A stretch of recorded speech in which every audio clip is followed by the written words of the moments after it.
I want that gun to whip out and whip back as precise as it started.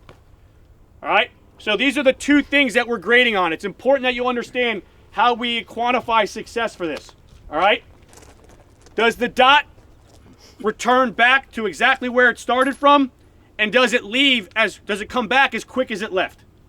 All right? If those two things are happening, you can check a box of like, yes, man, like what I am doing is correct. All right? If it's not returning, like say it's whipping out, whipping back fast, but it's not coming back to the particular spot, we need to think about two things.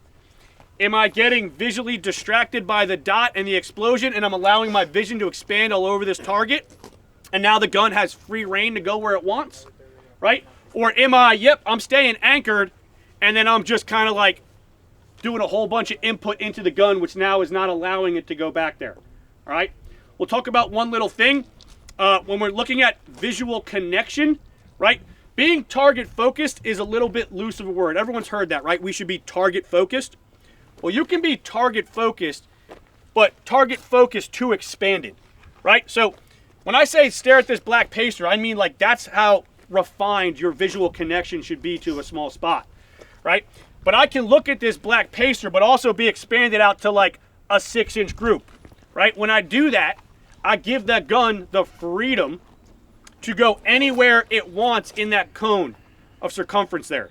All right, now it may by chance just come back to the right spot, but that is not setting me up for on-demand performance every single time, right? So I really need to be refined. So when you see the dot not return precisely back, think about that.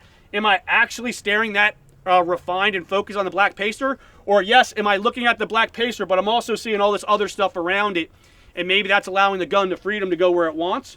Or am I really looking at this black pacer, but I'm just changing structure behind the gun and pressures, which now is pushing the gun somewhere else?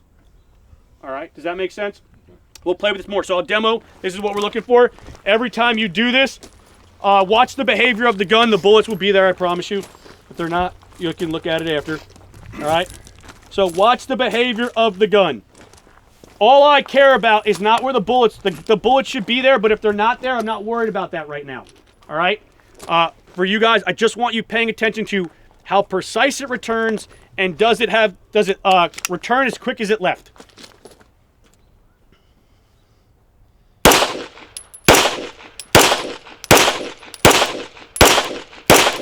All right? So, cared less that the bullets all stacked in there. Everything I was grading was, did it whip out and come right back? Did it whip out and come right back? Did it whip out and come right back? Yes, I was seeing that behavior. That's going to start the process of me being like, yep, I am on to something with the behavior and the visual anchoring. We'll start there, and then we'll start layering more, which will start refining. Questions on that?